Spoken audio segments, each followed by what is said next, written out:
How you doing, y'all? I'm Connor. Welcome back to another day. And today I am reinstalling my blow-off valve. I do have some clips from the past that I will put in now.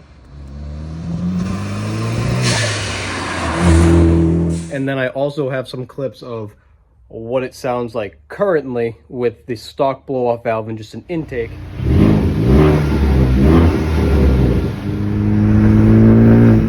Because a few months ago, I did replace my turbo and I left the stock blow-off valve on, and I have actually rebuilt this one today.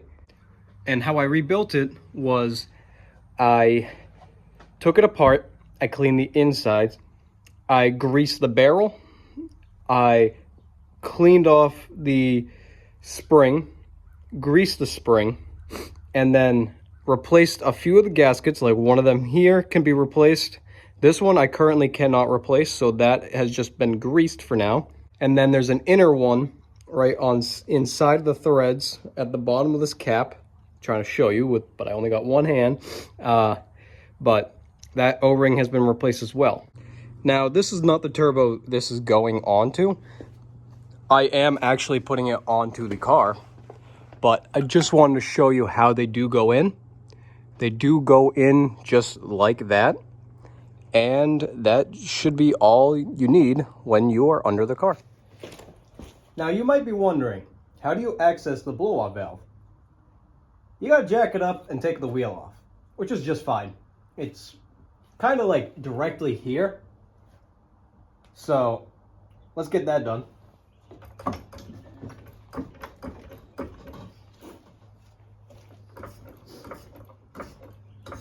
Now, I do have aftermarket lugs, so I do have a wheel key.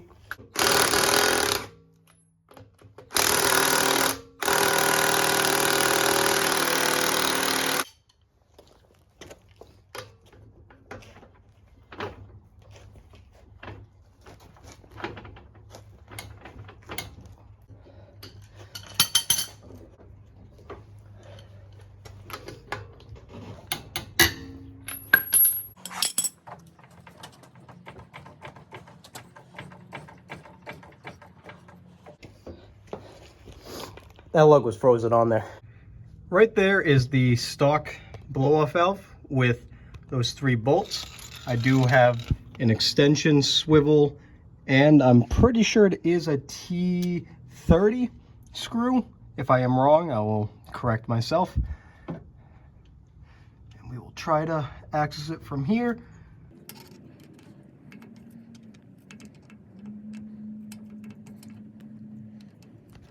All right, so here we are now.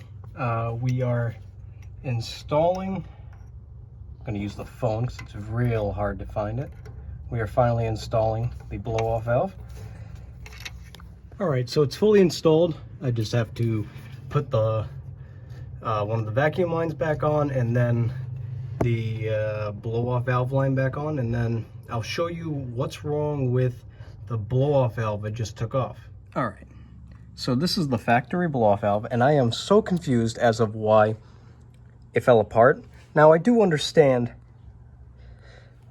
like how it goes in.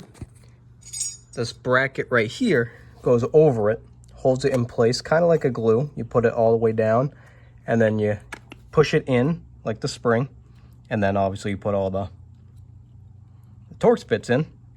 But I don't believe any blow-off valve should really be this squishy. I know the spring's not in it, but even if it was, that is extremely terrible. Because watch the seal. I know when it goes on the turbo, it gets held down, but what kind of blow-off valve is that?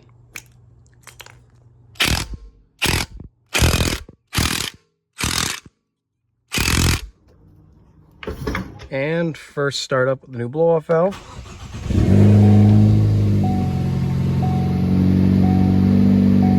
Nothing's on the dash. they're still quite warm. I was burning my hands the whole time.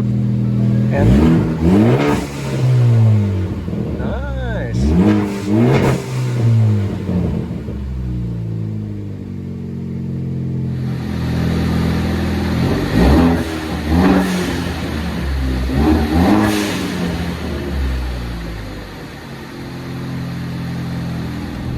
Well, I have driven over 30 miles, no check engine light, and